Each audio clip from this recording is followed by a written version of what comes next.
नमस्कार, मैं हूं सर्वेश कुमार सिंह।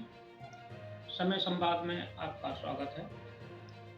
समय संवाद में आज चर्चा 2024 चुनाव के मुद्दों की। 2024 के चुनाव में अभी 8 महीने बाकी हैं, मगर सत्तारूढ़ भारतीय जनता पार्टी की सरकार ने, नरेंद्र मोदी सरकार ने 8 महीने पहले ही चुनाव का बिगुल बजा दिया है। चुनाव प्रचार के मोड में है भारतीय जनता पार्टी सरकार, और उन्होंने अगले चुनाव का एजेंडा और उसके मुद्दे भी लगभग तय कर दिए।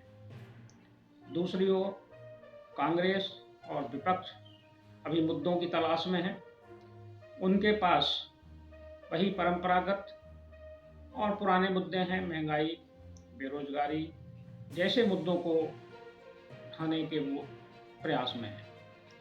मगर मोदी सरकार ने 8 महीने पहले जिस तरह से चुनावी मोड में आकर अभियान शुरू किया है, यह एक तरह का आक्रामक अभियान है। मोदी सरकार ने जहां अपना एजेंडा साफ किया है, पिछले 1 महीने में भारतीय जनता पार्टी ने देश भर में जो अभियान चलाया है, यह अभियान था महासंपर्क अभियान। महासंपर्क अभियान एक तरह से चुनावी अभियान था।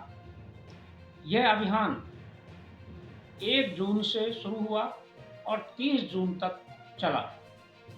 इस अभियान में भारतीय जनता पार्टी की पूरी मशीनरी एक साथ जुटी। राष्ट्रीय अध्यक्ष से लेकर मंडल के कार्यकर्ता तक, बूथ स्तर तक के कार्यकर्ता तक को पार्टी ने मोबिलाइज किया और इस अभियान में जुड़ा। इस अभियान से एक बात तो ये स्पष्ट हुई कि अगला चुनाव भारतीय जनता पार्टी की केंद्र सरकार द्वारा 9 साल में किए गए कामों के आधार पर लड़ा जाएगा। उसमें ये प्रमुख मुद्दा होगा मोदी सरकार का सुशासन, विकास योजनाएं प्रमुखता से महासंपर्क अभियान में उठाई गई, जन जन तक उनकी जानकारी पहुंचाई गई, घर घर तक कार्यकर्ता पहुंचे। भारतीय जनता पार्टी के राष्ट्रीय स्तर तक के नेताओं ने घर घर जाकर कार्यकर्ताओं से संपर्क किया और संवाद स्थापित किया। पार्टी ने पुस्तिका जारी की। इसमें मोदी सरकार की 9 साल की उपलब्धियों की चर्चा है। सबसे महत्वपूर्ण जो उपलब्धि है मोदी सरकार की, या कहें जो सुशासन का एक अंग है, उसमें है प्रधानमंत्री गरीब कल्याण योजना। यह योजना आगामी चुनाव में मोदी सरकार के लिए, भारतीय जनता पार्टी के लिए एक महत्वपूर्ण मुद्दा होगी, क्योंकि कोरोना काल से शुरू हुई योजना, इसमें 80 करोड़ गरीबों को, 80 करोड़ देश के नागरिकों को अन्न उपलब्ध कराया सरकार ने। लगभग 2.25 लाख करोड़ रुपया इस पर व्यय भी हुआ। प्रधानमंत्री किसान सम्मान निधि, उज्ज्वला योजना, प्रधानमंत्री आवास जैसी योजनाएं भी भारतीय जनता पार्टी के चुनावी एजेंडे में होंगे और इनका भरपूर प्रचार प्रसार भारतीय जनता पार्टी करेगी।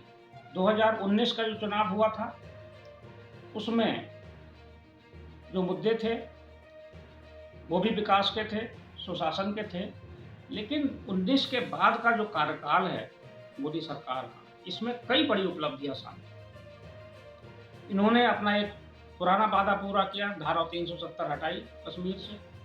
जम्मू कश्मीर से 5 अगस्त 2019 को धारा 370 और 35A को समाप्त कर दिया। इस बार ये भी चुनावी मुद्दा होगा कि हमने वादा निभाया और कश्मीर में वहाँ की जनता को समान अधिकार प्रदान किए। दूसरी ओर 5 अगस्त 2020 को अयोध्या में भगवान राम के मंदिर के निर्माण के लिए आधारशिला रखी गई। यह भी चुनावी मुद्दा होगा। ये पुराना वादा था। भाजपा इस बार फिर कहेगी कि हमने राम मंदिर का निर्माण का वादा पूरा किया है, क्योंकि उम्मीद है कि आगामी चुनाव से पहले, 2024 के चुनाव से पहले अयोध्या में गर्भगृह में भगवान रामलला विराजमान हो जाएंगे। ये भारतीय जनता पार्टी के लिए और इनके सरकार के लिए एक बताने के लिए एक बड़ी उपलब्धि होगी। अभी हाल ही में भोपाल में प्रधानमंत्री नरेंद्र मोदी ने अपने चुनावी जो एजेंडा है और जो मुद्दे हैं उस पर से पूरी तरह से जो उसे प्रकट किया है पूरी तरह से। उसमें समान नागरिक संहिता भी है। समान नागरिक संहिता एक नया मुद्दा है जो इस बार के चुनाव में महत्वपूर्ण भूमिका निभाएगा।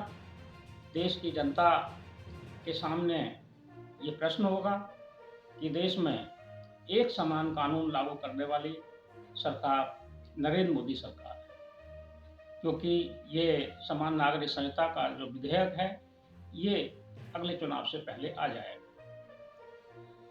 उत्तर प्रदेश में जो ये अभियान चला, महासंपर्क अभियान, ये भी जन जन तक पहुंचा, ग्रामीण स्तर तक पहुंचा। उत्तर प्रदेश के मुख्यमंत्री योगी आदित्यनाथ, भारतीय जनता पार्टी सरकार के दोनों उप मुख्यमंत्री ब्रजेश पाठक और उप मुख्यमंत्री केशव प्रसाद मौर्य, भारतीय जनता पार्टी के प्रदेश अध्यक्ष चौधरी भूपेंद्र सिंह, पूरा एक महीना इन नेताओं ने दिन रात करके महासंपर्क अभियान को सफल बनाया। उत्तर प्रदेश के गांव-गांव तक भारतीय जनता पार्टी के सरकार, केंद्र सरकार के 9 साल की उपलब्धियों को पहुंचाया गया है और एक तरह से कह सकते हैं कि 1 महीने का चुनावी अभियान भारतीय जनता पार्टी ने पूरा किया है। वहीं दूसरी ओर विपक्ष अभी एकता की संभावनाएं तलाश रहा है। उनके पास मुद्दों का अभाव है, वो मुद्दे ढूंढ रहे हैं, लेकिन भारतीय जनता पार्टी उससे काफ़ी आगे निकल चुकी है। अगला चुनाव का परिदृश्य बिल्कुल स्पष्ट है। जिन मुद्दों पर चुनाव लड़ा जाएगा उस पर भाजपा भारी पड़ेगी। विपक्ष केवल यही कहेगा कि महंगाई बढ़ी है, बेरोजगारी बढ़ी है। इसके जवाब भी केंद्र सरकार के पास हैं। केंद्र सरकार आर्थिक उपलब्धियों के भी जवाब देगी। समय संवाद में आज बस इतना ही। कल फिर मिलेंगे किसी नए मुद्दे के साथ। तब तक के लिए मैं सर्वेश कुमार सिंह आपसे विदा लेता हूँ। नमस्कार।